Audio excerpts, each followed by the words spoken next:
I'm Riley, 28 years old, and I spent most of my life believing I was the family disappointment. While my sister Anna excelled at everything she touched, I seemed to stumble through life, collecting second-place finishes and half-hearted compliments. For years, I accepted my role as the lesser daughter, the one who would never quite measure up. But there comes a moment when enough is enough, when the words cut so deep that something inside you finally snaps. That moment came for me on a Thursday evening when my mother delivered the cruelest comparison yet. Before I share what happened that day, let me know in the comments where you're watching from. And please hit that like button and subscribe for more real-life stories. Trust me, you'll want to hear how this family drama unfolded and how one sentence changed everything. Growing up in suburban Michigan, I learned early that I would always live in Anna's shadow. She was 2 years older and seemed to excel effortlessly at everything she attempted. While I struggled with chemistry, Anna was already taking advanced biology as a sophomore. When I managed to make the junior varsity basketball team, Mom would remind me that Anna had been varsity captain at the same age. The comparison started small when we were children. During parent-teacher conferences, I would sit in the hallway while Mom discussed my average grades, always hearing Anna's name mentioned as the standard I should strive to reach.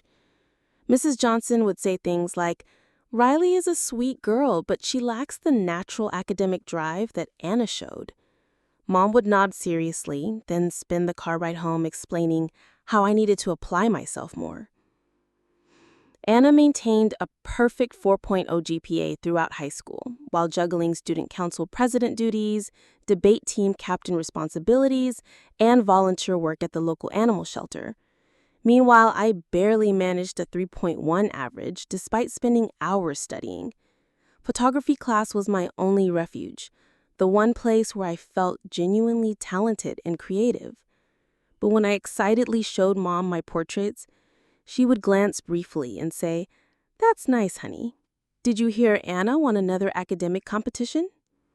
The scholarship announcements became a particular source of pain. Anna received full rides to 3 prestigious universities, ultimately choosing Northwestern for pre-med. The celebration dinner lasted 3 hours with extended family calling to congratulate the family genius. When my state university acceptance letter arrived, Mom opened it with visible disappointment. "Well," she sighed, "at least you're continuing your education. Anna always said state schools serve an important purpose."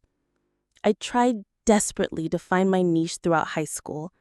I joined the yearbook committee, hoping journalism might be my calling, but quit after Mom missed my editor recognition ceremony to attend Anna's science fair presentation.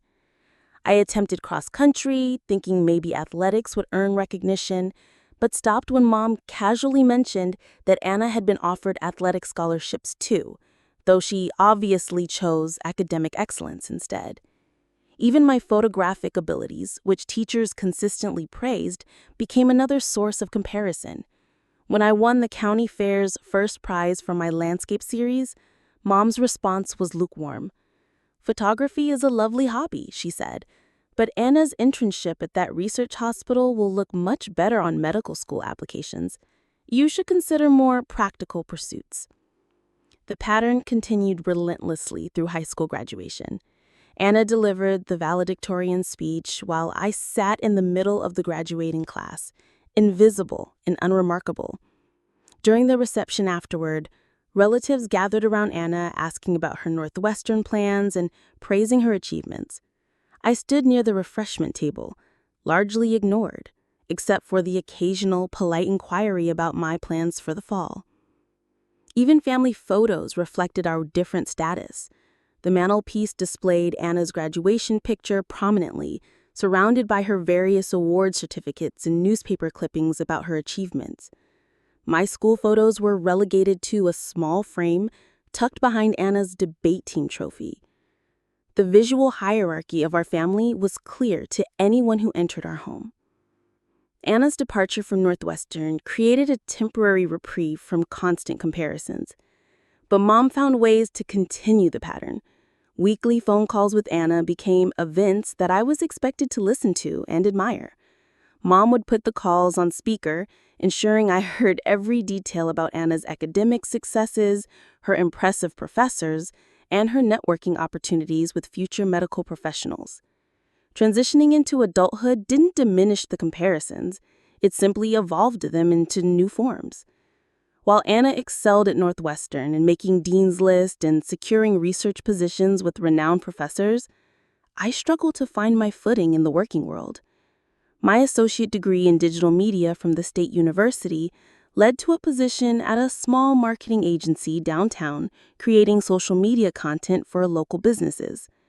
The work satisfied my creative impulses and paid adequately, but Mom consistently referred to it as my little photography job.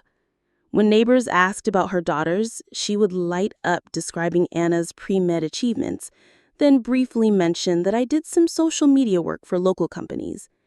The dismissive tone stung every time, reducing my professional efforts to a hobby-level pursuit. Anna's career trajectory continued its upward climb after her undergraduate success.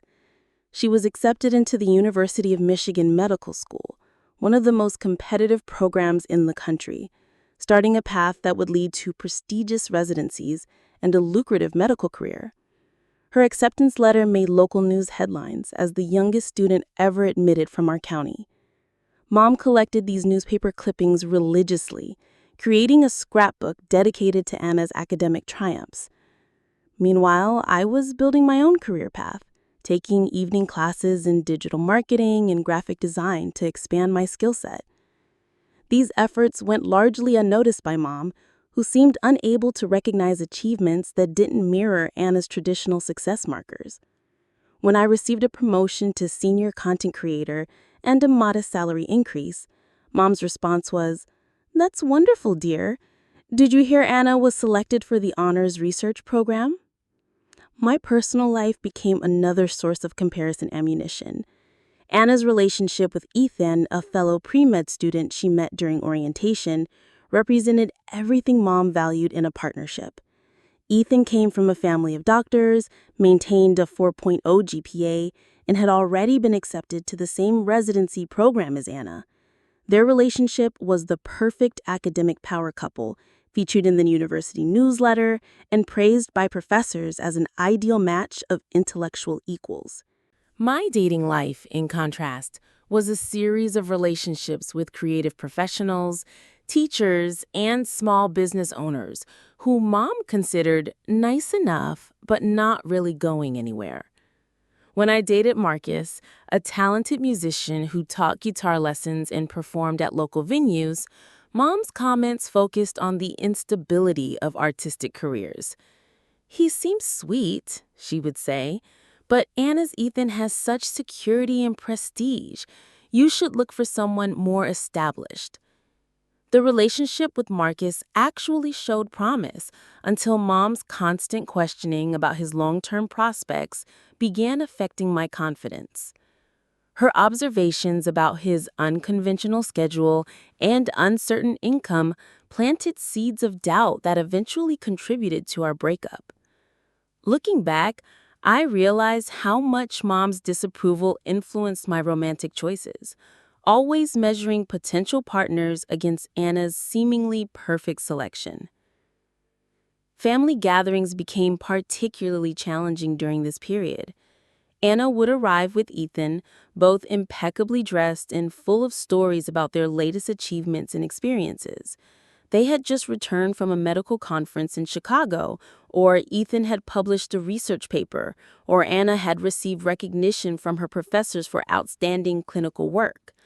I would sit quietly, contributing little to conversations that seemed to revolve around their accomplishments.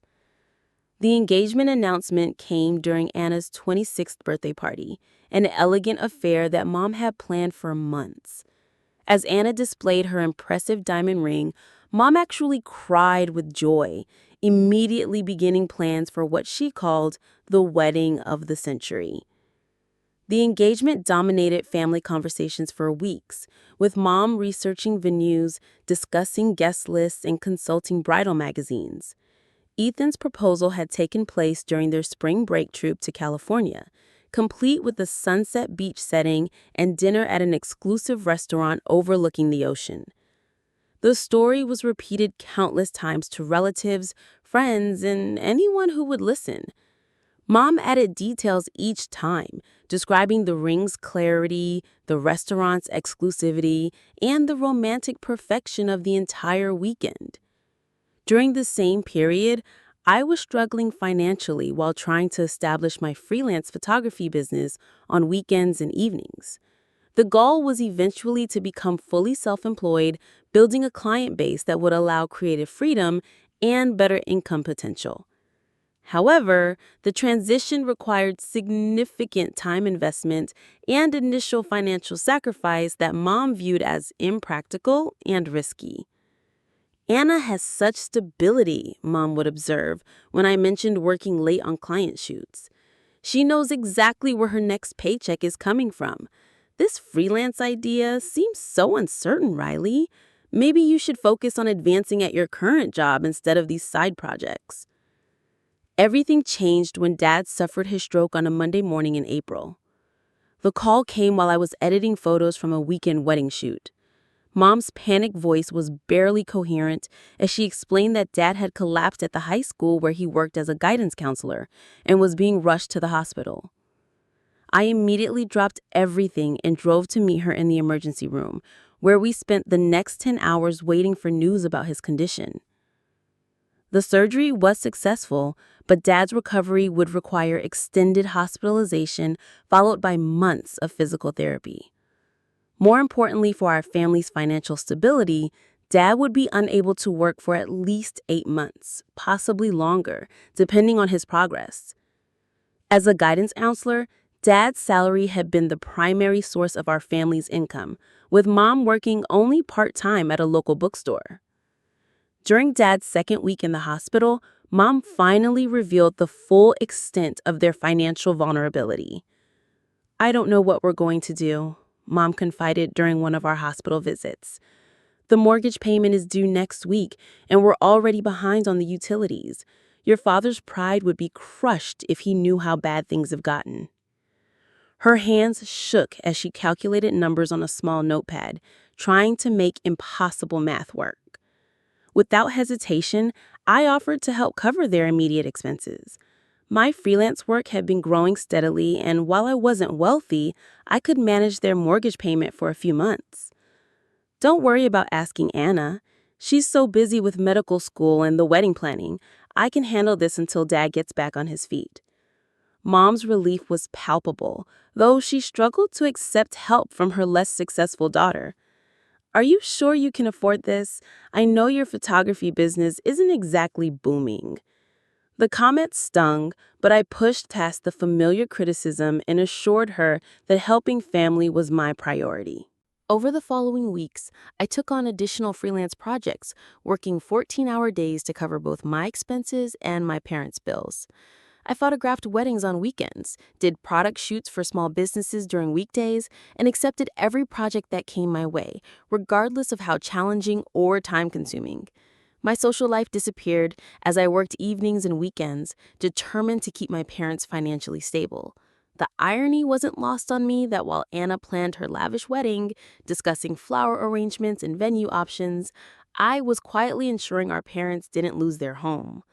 Mom continued to update Anna about Dad's medical progress, but somehow never mentioned the financial crisis or my contributions to solving it. Anna remained focused on her own life, which I understood, but found increasingly frustrating. My freelance business actually began thriving under the pressure of necessity. The additional work led to referrals and repeat clients, slowly building the reputation I had been working toward for years. However, Mom seemed unable to recognize this success, still referring to my work as those little projects and expressing concern about my unstable career choice. The financial pressure was enormous, but what hurt more was Mom's continued dismissive attitude toward my sacrifices. When I mentioned being tired from working late, she would suggest that I needed to manage my time better, like Anna does. When I couldn't attend a family dinner because of a client deadline, she would comment that Anna always makes time for family despite her demanding schedule. 3 months into Dad's recovery, I had contributed over $12,000 to keep my parents afloat, draining most of my savings and emergency fund. Yet Mom continued to praise Anna's success and question my life choices, seemingly oblivious to the fact that her less accomplished daughter was single-handedly preventing financial disaster. The situation reached a breaking point during Anna's bridal shower, an elaborate celebration that Mom had insisted on hosting despite our family's financial struggles. Using some of the money I had been providing, Mom hired caterers, rented elegant decorations, and transformed our backyard into what she called a proper showcase for Anna's special day. Anna arrived looking radiant in a designer dress, her engagement ring catching the light as she graciously accepted congratulations from the 40 guests Mom had invited.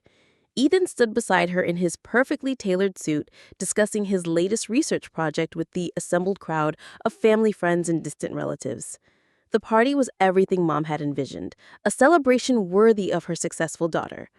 I had spent the morning helping with preparations, arranging flowers and setting up tables, while Mom directed every detail with military precision.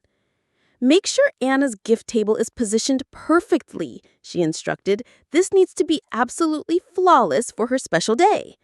I smiled and complied, swallowing my resentment about funding a celebration for someone who had been absent during our family's crisis.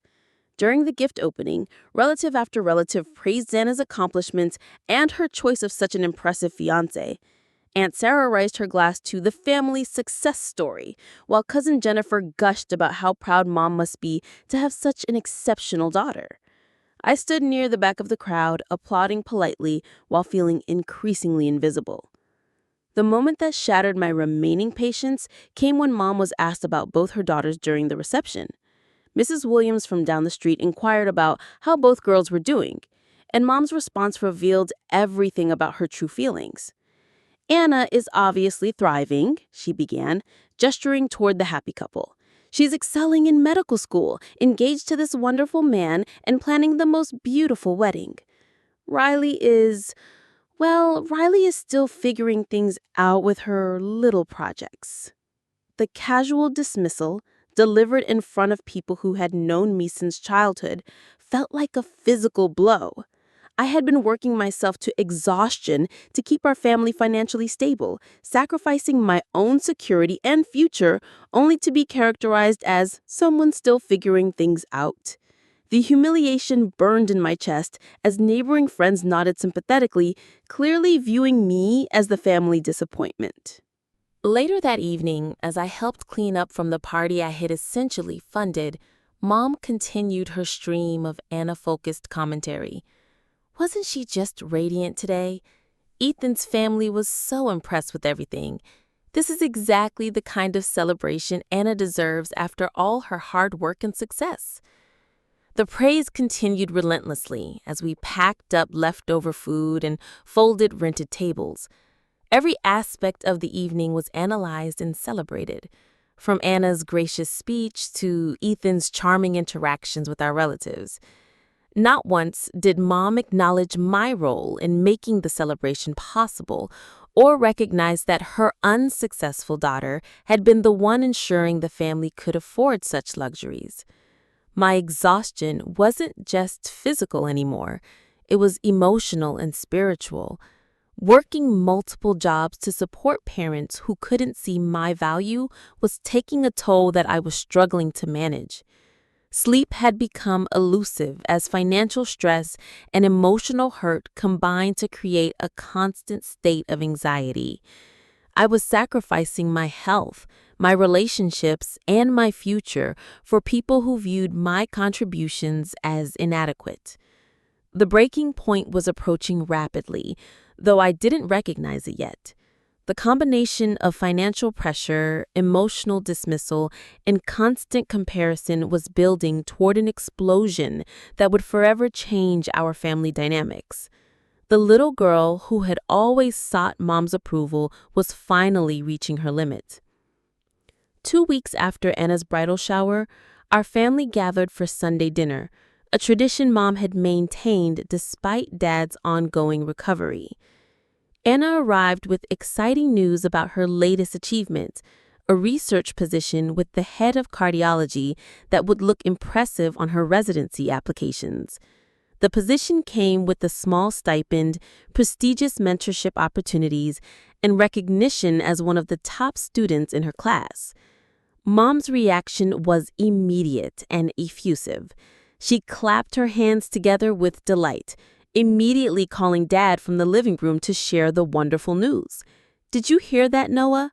Anna was selected for the cardiology research position at her age, the youngest student they've ever chosen." Her pride was unmistakable as she peppered Anna with questions about the position details, the stipend amount, and what this meant for her future residency prospects. The celebration continued throughout dinner preparation, with Mom repeatedly expressing her amazement at Anna's achievement. "I always knew you were destined for greatness," she gushed while setting the table with her finest china, treating the meal as another impromptu celebration. "This is exactly what I dreamed of when you were little, watching you excel at everything you touched." During the same conversation, I mentioned landing my biggest photography contract yet, a comprehensive wedding package for a prominent local family that would provide steady income for the next 4 months. The project represented a significant milestone in my business development, potentially leading to similar high-end clients and establishing my reputation in the luxury wedding market. Mom's response to my news was distracted and minimal. "That's nice, dear," she said without looking up from the salad she was preparing. "How much will that pay?" When I mentioned the contract value, she nodded absently and immediately returned her attention to Anna's research position details. The contrast in enthusiasm was stark and hurtful, reducing my professional breakthrough to a minor footnote in Anna's celebration. Anna then casually mentioned her honeymoon plans with Ethan, a 2-week Mediterranean cruise scheduled after their wedding. They had booked a luxury suite with a private balcony, planning to visit Greece, Italy, and Spain while staying at exclusive resorts and dining at Michelin-starred restaurants. The trip would cost more than I earned in 4 months, but Anna discussed it as a well-deserved reward for their hard work. Mom listened to these honeymoon plans with visible longing, commenting wistfully about how wonderful it must be to afford such luxuries. "I can't even remember the last time my father and I took a real vacation," she sighed. "We've been talking about visiting your brother in California for years, but we never seem to have the money for travel." The irony was crushing. While Anna planned expensive honeymoons, I had been quietly funding our parents' basic living expenses for months. The money that could have taken Mom and Dad to California was instead keeping them in their home, paying utilities and covering medical expenses. Yet somehow, this practical support was invisible compared to Anna's glamorous lifestyle choices. As dinner progressed, Mom continued sharing updates about Anna's life that highlighted the growing gap between my sister's success and my perceived failures. Anna's medical school was featured in a prestigious medical journal. Ethan had been invited to present his research at a conference in Boston. Their engagement photo had been selected for the alumni newsletter of both their universities. Each achievement was celebrated and analyzed, while my own progress remained unacknowledged. The conversation inevitably turned to my appearance and lifestyle choices, topics that Mom approached with barely concealed disapproval. My casual dress was compared unfavorably to Anna's professional wardrobe. My single status was contrasted with Anna's stable relationship. My unconventional career path was questioned in light of Anna's traditional success trajectory. "You know, Riley," Mom said while serving dessert, "Anna's success didn't happen by accident. She made smart choices, focused on stability, and built a proper foundation for her future. Maybe it's time you considered following her example instead of these risky creative pursuits. The building tension was becoming unbearable. Every word felt like another small cut, another reminder of my inadequacy in Mom's eyes. The financial sacrifice I had been making was not only unrecognized, but actively dismissed as evidence of my poor life choices. The daughter who had been keeping the family afloat was being lectured about following the example of the daughter who had been completely absent during the crisis. My emotional reserves were depleted from months of financial stress, overwork, and constant criticism.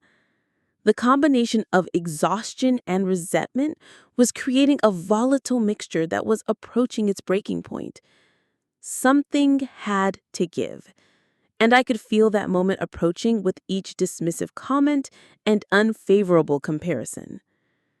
The final confrontation came 3 days later, on a Wednesday evening, when I stopped by to drop off the mortgage payment for the following month. Mom was in the kitchen reviewing wedding magazines that Anna had left during her recent visit, making notes about reception venues and floral arrangements for what she had started calling the event of the decade. I placed the envelope containing the mortgage check on the counter, as had become our monthly routine over the past 5 months. The amount represented nearly half of my current monthly income, a sacrifice that required careful budgeting and continuous additional work to maintain. Yet Mom took the envelope without acknowledgement, as if the money materialized from thin air rather than from her daughter's depleted savings account. Anna found the most exquisite venue, Mom announced without looking up from magazine. The Lakeside Country Club has an opening for next summer, and she's putting down a deposit tomorrow. The ballroom overlooks the lake, and they can accommodate 250 guests. It's exactly what she deserves for her special day. I calculated quickly in my head. The venue Mom was describing cost more than I had contributed to my parents' expenses over the entire 5-month period. The irony of Anna spending lavishly on a single day while I struggled to keep our parents housed was overwhelming. Yet somehow, my sacrifices remained invisible while Anna's expenditures were celebrated as appropriate and deserved. The breaking point came when Mom shifted her attention from the wedding magazines to my appearance and life choices. You know, Riley, you really should take better care of yourself. Look at how put together Anna always looks, even when she's just stopping by casually. And this freelance thing, it's been years now, and you're still struggling financially. Maybe it's time to accept that some people are just meant for more traditional paths. Her words hit like physical blows, each comparison a reminder of my perceived inadequacy. The financial struggles she mentioned were directly related to my supporting them, but this connection seemed lost on Mom entirely. In her mind, Anna's success justified itself while my sacrifices indicated failure rather than generosity. The final devastating blow came when Mom looked directly at me with an expression of disappointment and frustration.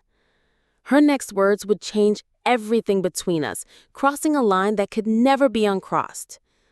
I just don't understand why you can't be more like your sister. Anna has everything figured out. Career, relationship, future plans. You'll never be as good as your sister, Riley. The sooner you accept that, the sooner you can find some way to be content with less. The words hung in the air between us, more cruel than anything she had ever said before. The casual delivery made them even more crushing, as if she were stating an obvious fact rather than destroying her daughter's self-worth. For 28 years, I had suspected this was her true feeling, but hearing it stated so bluntly was devastating. But something unexpected happened in that moment of absolute pain. Instead of collapsing into familiar feelings of inadequacy and shame, I felt something else entirely: clarity. The fog of years of self-doubt suddenly lifted, revealing a truth about our situation with startling precision. I wasn't the failure in this scenario. I was the daughter who had stepped up when it mattered most. The response that came out of my mouth surprised even me with its calm conviction. Then ask her to pay your bills. Mom's expression shifted from smug superiority to shocked confusion. What did you say? I said, ask her to pay your bills. My voice remained steady as 28 years of suppressed truth finally found expression. Ask your successful daughter to cover your mortgage. Ask her to pay Dad's medical expenses. Ask her to handle the utilities and the car payment and all the other expenses I've been covering for the past 5 months. The color drained from Mom's face as the reality of my words began to register. For the first time, she was forced to confront the disconnect between her perceptions and reality. The daughter she had been praising had been absent during our family's greatest crisis, while the daughter she constantly criticized had been holding everything together. Mom's mouth opened and closed several times without producing words, her carefully constructed worldview crumbling in real time. The magazine slipped from her hands as she struggled to process what I had just revealed, not just the facts about Anna's absence, but the implications of my presence during their crisis. I didn't realize, she stammered. But I wasn't finished. Didn't realize what, Mom? That while Anna was planning engagement parties and Mediterranean cruises, I was working 16-hour days to keep you from losing your house? That while you were bragging about her research position, I was draining my savings account to cover Dad's medical bills? My voice remained calm, but each word carried the weight of months of accumulated frustration. I began detailing exactly what my contributions had covered, pulling out my phone to show bank statements and payment confirmations. April mortgage payment, my money. May utilities, my money. Dad's prescription medications, my money. The catering for Anna's bridal shower, my money. The list continued as Mom's face grew paler with each revelation. "Why didn't you tell me?" she whispered, though we both knew the answer. She hadn't wanted to know. Acknowledging my financial support would have required reconsidering her fundamental assumptions about both her daughters. "I did tell you, Mom. Every time I handed you a check, every time I mentioned working extra hours, every time I said I was helping with expenses.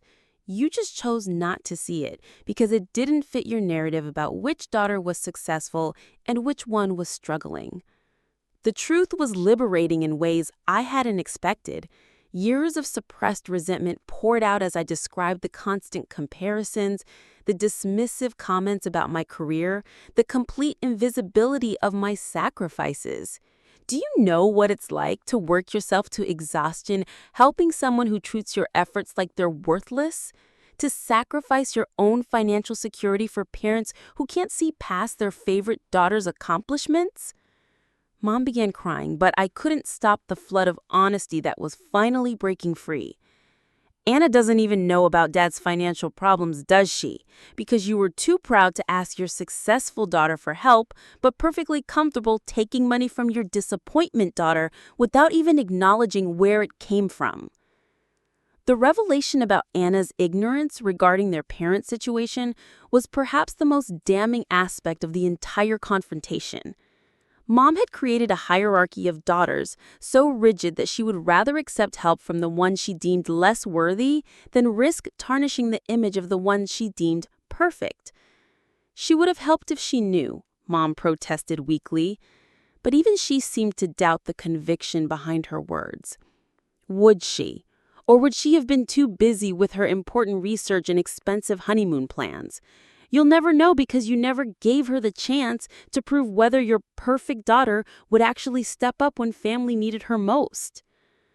The conversation continued for another hour, with Mom alternating between defensive justifications and tearful apologies. She tried to explain her behavior as coming from a place of wanting the best for both her daughters, but the explanations fell flat when confronted with the reality of how her favoritism had played out during an actual crisis.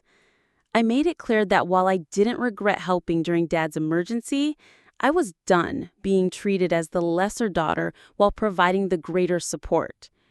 I'm not asking you to love me more than Anna. I'm asking you to see me clearly, to acknowledge what I actually contribute instead of what you think I should be contributing. The dynamic between us had shifted permanently during that kitchen confrontation. For the first time in my life, Mom was forced to see me as I actually was, rather than a disappointing version of what Anna represented. The conversation ended with her promise to call Anna and explain the full situation, including my role in keeping them financially stable. The weeks following our confrontation brought changes I never could have anticipated.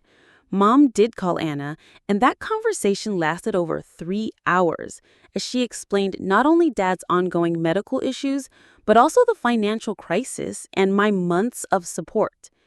Anna's reaction was a mixture of shock, guilt, and immediate offers to help going forward. Anna called me the next day, her voice subdued and apologetic.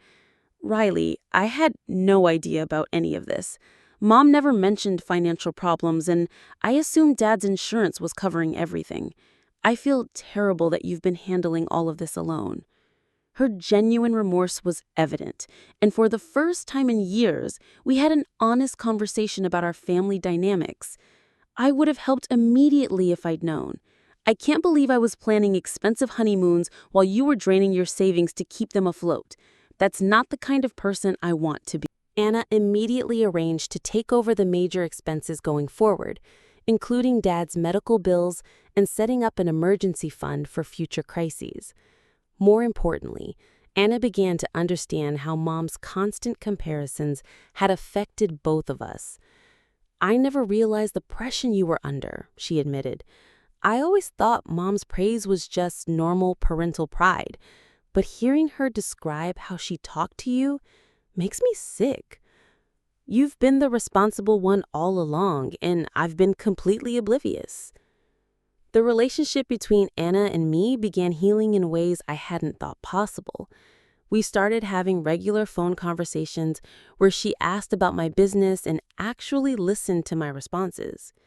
She began referring potential clients to me when they needed photography services, and she made a point of mentioning my professional accomplishments during family gatherings. Mom's transformation was more gradual but equally significant. The initial shock of realizing her misjudgment evolved into a genuine effort to change ingrained patterns of behavior. She began asking about my clients by name, celebrating when I landed new contracts, and stopping herself mid-sentence when she started to make comparisons between Anna and me. The change wasn't perfect or immediate. Decades of established thinking patterns don't disappear overnight, and Mom occasionally slipped back into old habits. But now, when she caught herself making dismissive comments about my career or comparing me unfavorably to Anna, she would stop and apologize. "I'm sorry, Riley. That was the old me talking. Tell me more about this project you're excited about." Perhaps most significantly, Mom began acknowledging my contributions publicly. When neighbors asked about her daughters, she started mentioning my business success alongside Anna's medical achievements. "Anna is doing wonderfully in medical school, and Riley has built such an impressive photography business. I'm proud of both my daughters for different reasons." The financial stability of the family improved dramatically once Anna became involved. She not only took over the immediate expenses, but also helped Mom and Dad create a budget and emergency fund that would prevent future crises. Dad's recovery progressed well, and he was able to return to work part-time after 7 months, with a plan to resume full duties the following year. My own life began flourishing once the financial pressure was relieved and family support replaced family criticism. The freelance business continued growing, eventually reaching the point where I could leave my day job and focus entirely on my own company.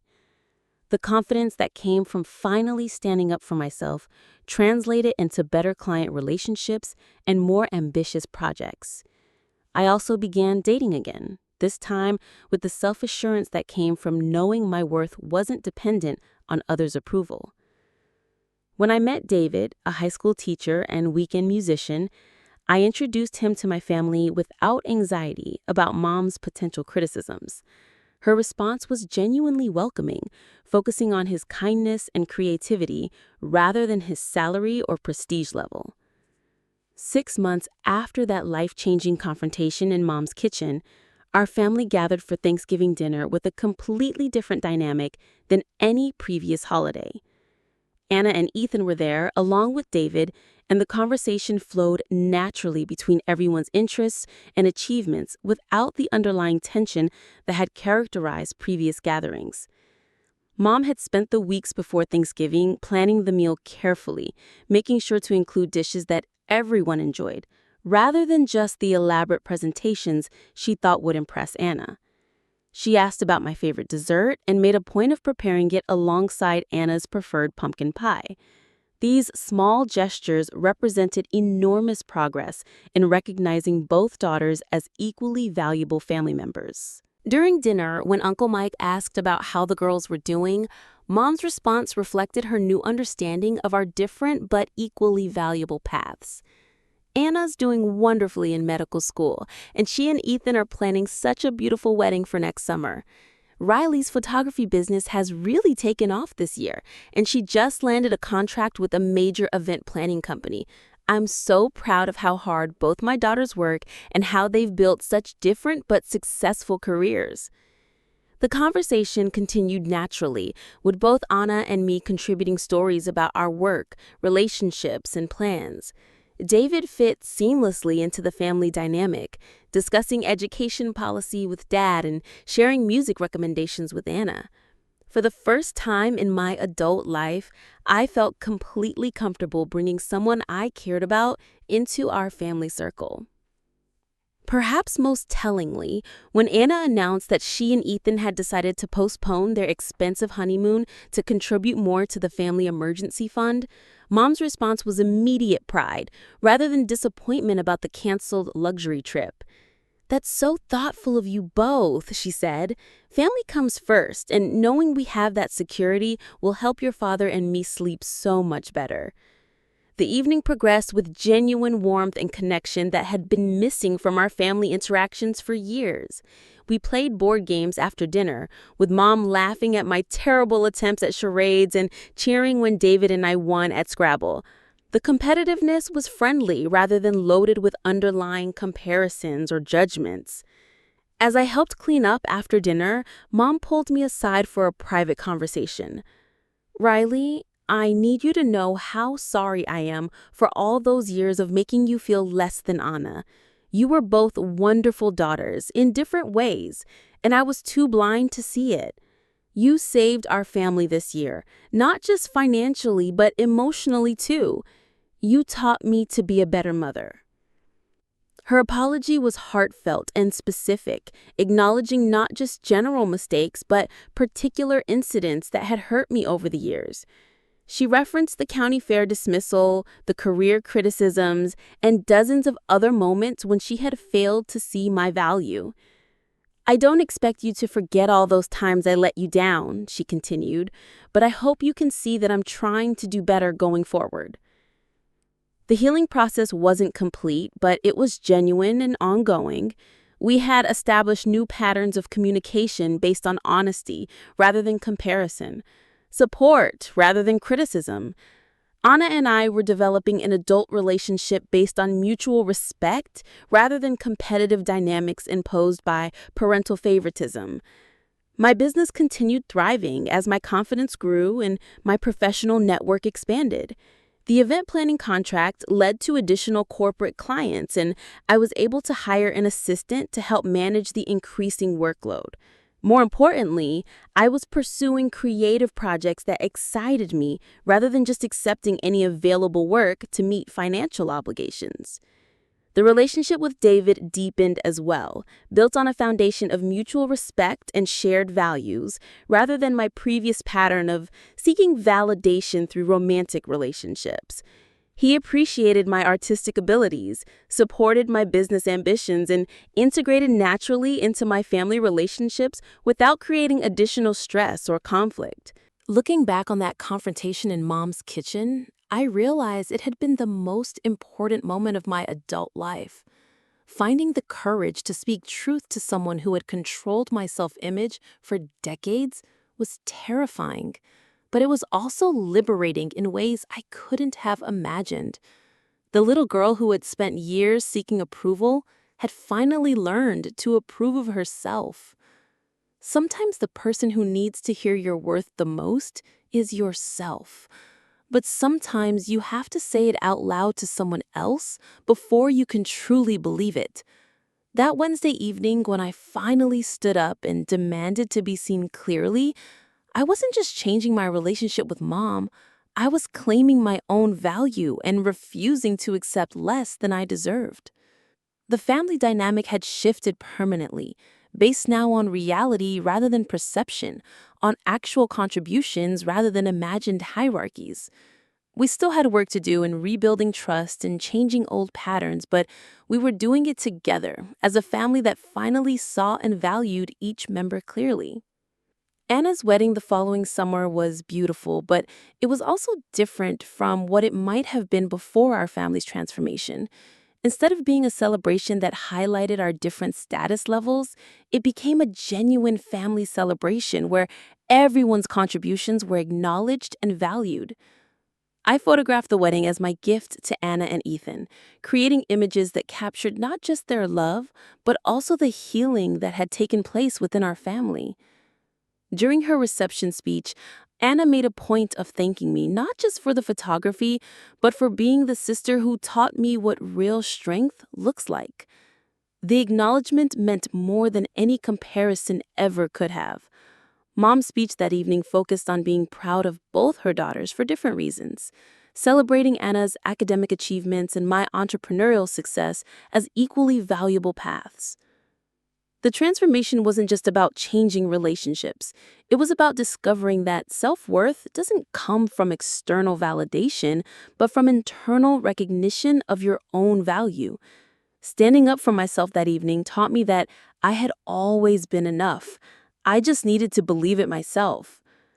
The financial crisis that had initially seemed like a disaster had actually become the catalyst for healing our family and finding my own strength. As I watched Anna and Ethan dance their first dance as a married couple, surrounded by family who finally saw all of us clearly, I felt grateful for that difficult conversation in Mom's kitchen. Sometimes the hardest moments lead to the most important growth. Sometimes speaking your truth changes everything, not just for yourself, but for everyone around you. Have you ever had a moment when you finally found the courage to stand up for yourself after years of being undervalued? I'd love to hear your stories in the comments below. And if this story resonated with you, please give it a like and share it with someone who might need to hear that their worth isn't determined by someone else's comparisons. Don't forget to subscribe for more real-life stories about finding your voice and claiming your value. Thank you for listening to my journey, and I hope it inspires you to recognize your own worth even when others can't see it yet. Remember, sometimes the most important person you need to convince of your value is yourself, and speaking that truth out loud can change everything.